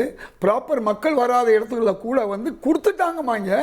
யூபி பலரில் ஒன்றும் இல்லாமல் அத்தனை தொழிற்சாலையும் ஒட்டுமொத்தமாக செமிகண்ட தொழிற்சாலை அத்தனை குஜராத்துக்கு போகுது. வெளிநாட்டில் போய் ஒப்பந்தம் போடும்போதே பிரதமர் மோடி அவர்களே இது குஜராத்துன்னு கொண்டு போகிறாரு. தமிழ்நாட்டுக்கு வர வேண்டிய செமிகண்டக்டர் அந்த தொழிற்சாலையை அங்கே போகுது. நம்ம என்ன கேட்குறோம், மாற்றாந்தாய் மனப்பான்மை இல்லாமல் ஒரு பிரதமர் இருக்கணும்னு நாம் விரும்புகிறோம். அது மட்டுமல்ல, இந்த மெட்ரோ மட்டுமல்ல, இன்னைக்கு சென்னை மெட்ரோ வந்து இவ்வளவு தாமதமாகிறது காரணம் போக்குவரத்து பிரச்சனைக்கு காரணம். அதையெல்லாம் முறையா வந்து கொடுங்கன்னு கேட்குறோம். சென்னை மெட்ரோல என்ன பிரச்சனைன்னு விரிவா விளக்கிட்டாங்க. முதல்ல நாங்க ஸ்டேட்லயே பார்த்து செலவு பண்ணிக்கிறோம்னு சொல்லிட்டு அப்புறம் நீங்க நிலைப்பாடு மாத்தி அதே மாதிரி ரயில்வேல உங்களுக்கு தெரியும் ஒரு 3-4 வருஷமா தொடர்ந்து 10 கோடி 100 கோடி கூட ஒதுக்காத ஒரு சூழல் இருந்துச்சு தமிழ்நாட்டு ரயில்வேக்கு. நம்ம என்ன கேட்குறோம், மாற்றாந்தாய் மனப்பான்மையை பண்ணாதீங்க. எங்கள்கிட்ட வந்து 100 ரூபாயை வாங்கிட்டு 26 ரூபா கொடுக்காதீங்க, ஊபியில் 100 ரூபா வாங்கிட்டு 200 ரூபா கொடுக்காதீங்க, 176 ரூபா பீகார் கொடுக்காதீங்க நம்ம கேட்குறோம். எங்களுக்கு நீங்க கொடுக்க வேண்டியதை கொடுங்கன்னு தான் கேட்குறோம். அதை தான் முந்தைய அரசு கேட்டுச்சு. திமுக அரசு மட்டும் கேட்கல, திமுக அரசு கடுமையாக கேட்டுச்சு, அதிமுக அரசும் வேற வழி இல்லாமல் அவங்களும் கேட்டாங்க. இன்றைக்கு தாவேக அரசும் கேட்க போகுது. அவங்க என்ன செய்யறாங்கிறத நம்ம பொறுத்து இருந்து பார்ப்போம். Okay madam. இல்லைங்க, இவர் என்னங்க முதல்ல மெட்ரோங்கிறாரு, நீங்க மெட்ரோவை பத்தி பதில் சொன்னீங்கன்னா உடனே ட்ரெயினுங்கிறாரு, ட்ரெயினை பத்தி நீங்க பதில் சொன்னீங்கன்னா உடனே விமானத்துக்கு போயிடுறாரு. இப்படி அவர் வந்து ஷிஃப்டிங் கோல் போஸ்டோட பேசுறாருங்க. ஏதாவது ஒரு வகையில அவருக்கு பிடிச்ச வார்த்தை சொல்றதுன்னா ஒன்றிய, ஏதாவது ஒரு வகையில அந்த ஒன்றிய ஒரு எய்ம்ஸ் என்னாச்சுமா, 10 வருஷம் ஆச்சு எய்ம்ஸ். மற்ற மாநிலங்கள்ல 2வது வருஷமே எய்ம்ஸ் தொகை திறந்து வைக்கிறாங்க. மற்ற மாநிலங்கள்ல இல்லங்க, மதுரையில இருக்கா காட்டுங்க. எய்ம்ஸ் இங்க வரலங்கிறதுக்கு காரணம் நம்முடைய மாநில அரசுடைய அணுகுமுறை இல்லன்னு நீங்க சொல்லுங்க பாப்போம். சரி மேடம், செங்கலை எடுத்துக்கிட்டு போய் நீங்க அரசியல் பண்ணல ஒதுக்குற வரைக்கும் நான் என்ன சொல்றேன், கட்ட ஆரம்பிச்சு எப்ப கட்ட ஆரம்பிச்சது, எப்ப அடிக்கல் நாட்டினார் வந்து, அதுக்கு அப்புறமே எனக்கு தெரிஞ்ச 4-5 வருஷம் ஆயிடுச்சு. இப்ப இந்த இதுல வந்துருச்சுன்னா உடனே நீங்க அது விஜயால வந்துருச்சுன்னு சொல்லுவீங்களா, இல்ல மத்திய அரசு உடனடியா செஞ்சிருச்சுன்னு? முத வரட்டுமா, அத்தைக்கு மீச முளைக்கிட்டோம். இந்த மாதிரி நீங்க பேசுறது, இந்த மாதிரி நீங்க பேசுறது இப்பதான் முடிஞ்சிருக்குன்னு சொல்லுவாங்க. பாராட்டு யாருக்காவது வரட்டும், நமக்கு மக்களுக்கு வேணுமா, அத பிஜேபி செய்யட்டுமா? நீங்க சொல்லுங்கம்மா, கஸ்தூரி செஞ்சா சொல்ல மோடி கேட்பாங்க, ரொம்ப சந்தோஷம். அப்பா பிஜேபி வந்து இல்ல ஏதாவது இந்த மாதிரி எடக்கு மடக்கமா பேசுறத வந்து நம்ம வந்து வரவேற்கல. இல்ல எனக்கு வந்து அதுல வந்து எந்த விதமான நாளை தமிழ்நாட்டுக்கு நல்லது நான் பேசுறேன் சார். நீங்க பேசும்போது யாராச்சும் குறுக்கிட்டா உடனே அப்படி கலாட்ட பண்றீங்க. நமக்கு இருக்கிற 2 நிமிஷம் பேசி முடிப்போம். அங்க இவர் இந்த மாதிரி தான் பேசுறாரு. எங்கேயுமே தேவையே இல்லாத இடத்துல எல்லாம் டிபிஆர்லாம் தப்பா கொடுத்து அங்க வந்துருச்சு. இவர் பார்த்தாரா? எங்க நிரூபிங்க, ஆதாரத்தை காட்டுங்க. நிரூபிச்சாச்சுமா, டிபிஆர் இல்லாம கூட கொடுத்திருக்காங்க. அது வந்து டிபிஆர் இல்லாம எப்படி நான் சொல்றேன், டிபிஆர் இல்லாம எப்படி திமுக ப்ரோபகண்டா எடுத்துட்டு ஏங்கிட்ட வராதீங்க. கொடுத்த டிபிஆர் நீங்க சரி செஞ்சு கொடுங்கன்னா கொடுத்துற போறாங்க. எங்கன்னா ஆளுகள் இல்லையா, படிச்சவங்க இல்லையா, ஐஏஎஸ் அதிகாரி கொடுங்க சார். கொடுத்துட்டீங்களா? கொடுத்தும் கிடைக்கல. அது கொடுத்தாங்க, அது உடனே திருத்தம் கொடுத்தாச்சு. எப்ப கொடுத்தாச்சு? எப்ப கொடுத்தீங்க? எப்ப கொடுத்தாங்கன்னா சும்மாலாம் சொல்லல, திருத்தம் கொடுத்தாச்சு. இப்ப நாங்க அந்த பக்கம் இல்ல, இந்த பக்கம் பாரு. நான் சொல்றேன், காட்டுங்க, ஏதாவது திருத்தத்தை காட்டுங்க. நீங்க முதல்ல டிபிஆர் நீங்க காமிங்க, அதுல திருத்தம் டிபிஆர் இருக்கு சார். நீங்க பாருங்கம்மா, மறு திருத்தம் கொடுத்திருக்காங்க இல்லையா, நான் உங்களுக்கு காமிக்கிறேன். காட்டுங்க, நீங்க திருத்தத்தை காமிக்க, நான் மறு திருத்தத்தை காமிக்கிறேன். ஏன்ட்ட வந்து வெறும் கையில கேட்டா சார் திருத்தத்தை காமிங்க வருது. ஏமா சார் அவங்க கொடுத்த டிபிஆர் உங்க கையில வந்து திருத்தத்துக்கு நான் கூகுள் பண்ணனா ஒரிஜினல் டிபிஆர் ஒரு செகண்ட் பண்ணுங்கங்கறேன், வந்திருக்கா பாருங்க. இப்போ அத நான் காமிச்சீங்கன்னா நீங்க எப்படி திருத்தத்தை காமிப்பீங்க? அதான் நீங்க சொல்றது அதெல்லாம் சொல்ல மாட்டேன். நீங்க சொல்றத நான் உண்மையை ஏத்துக்கிறேன், நீங்க இல்லன்னு சொல்லுங்க சார். நான் என்ன சார் சொல்றீங்க? கொடுங்க. சாரி. ஓகே. இல்ல இது எப்படின்னா இவர் சொல்றதை எல்லாம் நாம கேள்வி கேட்காம ஒத்துக்கோன்னு நினைச்சு அடிச்சு விடுறது.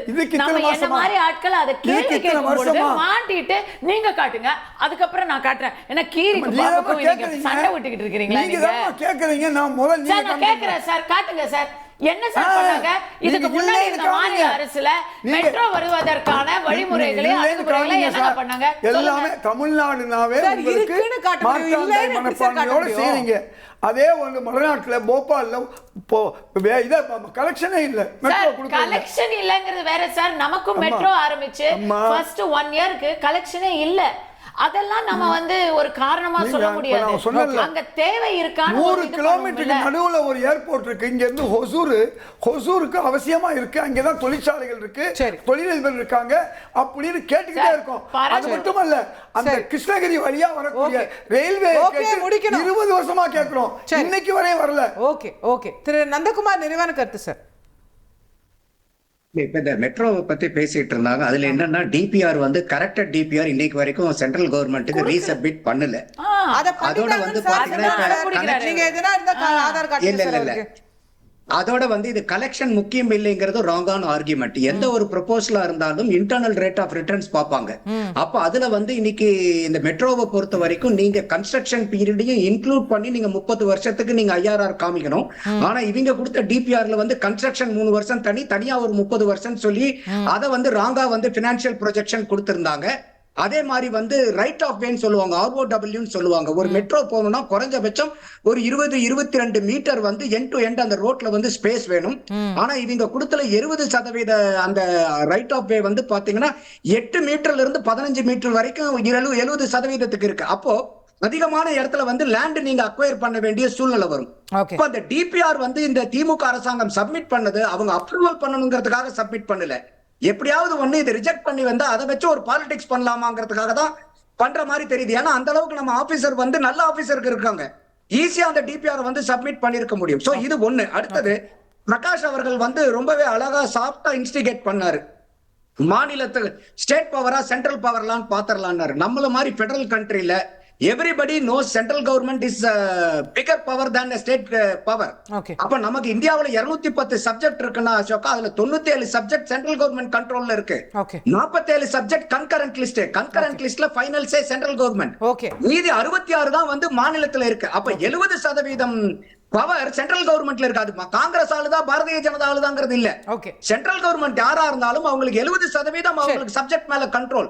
மாநில அரசாங்கத்துக்கு 30% தான். அடுத்தது மூன்றாவதா நீங்க டீலிமிட்டேஷன் வரும்போது இப்ப நடந்த அந்த டீலிமிட்டேஷன் கோல அவங்க வந்து சொன்னது வந்து நம்ம இங்க மத்த மாநில முதலமைச்சர்கள் ஐயா ஸ்டாலின் முதலமைச்சரா கொள்ளும் போது 25 வருஷத்துக்கு தள்ளி போடணுங்கிறாரு ஃபர்ஸ்ட் ஆப்ஷன்.